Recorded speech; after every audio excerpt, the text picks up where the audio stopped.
guys, no, ipapakita natin ngayon yung isa sa talagang nakakatuwa na naging laruan ng batang Pinoy noon, guys, no. Ito nga yung ground tube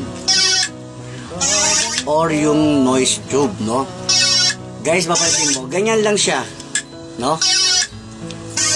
Pero nung panahon na yun, guys, sobrang saya ng mga batang Pinoy habang nilalaro to, guys. Halos magkakasunod silang nauso ng water gun na ang bala yung Magic Ink, yung Rainbow Spring, no? Yan, guys, sobrang nakakatawa. Guys, ganyan lang siya, pero sobrang happy yung mga batang Pinoy ng mga panahon na yon, no? Muli po, maraming salamat sa tumatangkilik sa aking mga balik tanaw item, no? Luis Serrano, balik tanaw item. Thank you po.